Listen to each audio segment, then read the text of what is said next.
Bienvenue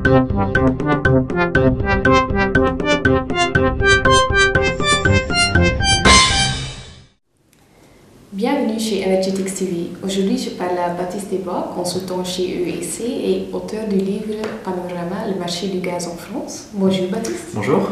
Pourquoi est-ce que vous avez écrit ce livre?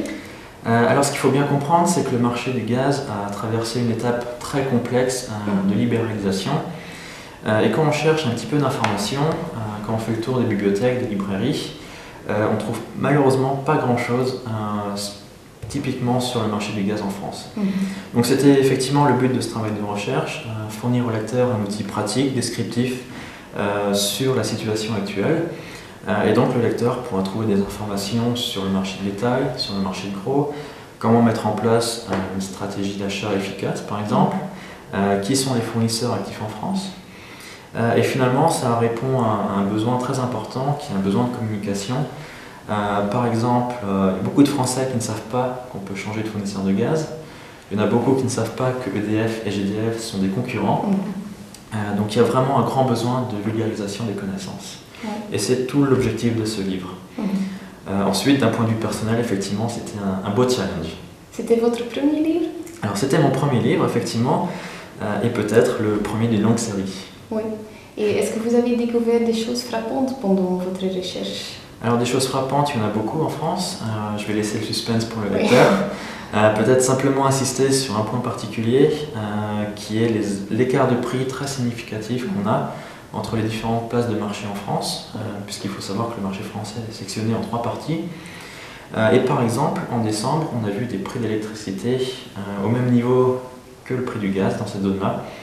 Donc effectivement, il y a eu de gros problèmes pour les industriels et ça traduit le fait que le marché n'est pas encore performant, que les infrastructures sont encore sous-développées et c'est vraiment un point qu'il faudra développer très vite pour tendre vers un marché performant en France. Oui.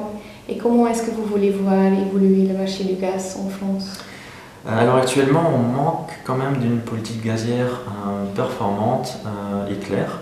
Ce qui est normal puisque la France a fait le choix de s'orienter vers le nucléaire depuis les années 60 et du coup le gaz s'est retrouvé un petit peu rétrogradé à l'arrière-plan, même si la consommation a augmenté au cours des 40 dernières années, ce qui est normal puisque le gaz c'est quand même une énergie qui n'est pas très chère par rapport à l'électricité, qui est facilement stockable, qui est moins polluante que les autres hydrocarbures. Mais malheureusement ça fait quand même quelques années qu'on constate un phénomène particulier. Il y a beaucoup de tensions sur les marchés du gaz. En même temps, avec la crise économique, les consommations ont parfois baissé. L'efficacité énergétique a aussi joué. Donc le gaz est en train de passer finalement à côté d'un âge d'or du gaz qu'on attendait depuis des années, qui est en train de se réaliser dans d'autres ensembles dans le monde, mais malheureusement pas en Europe. Mais bien sûr, il faut rester positif, puisqu'il y a d'autres facteurs qui pourraient redonner une place plus forte au gaz.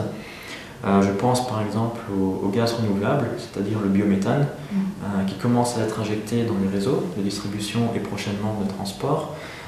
Ces derniers jours, on a beaucoup parlé du gaz comme carburant dans l'automobile, donc ça peut être effectivement un vecteur de croissance pour le gaz. Oui, ça sera intéressant à suivre. Effectivement. Et est-ce que vous êtes déjà en train d'écrire un deuxième livre?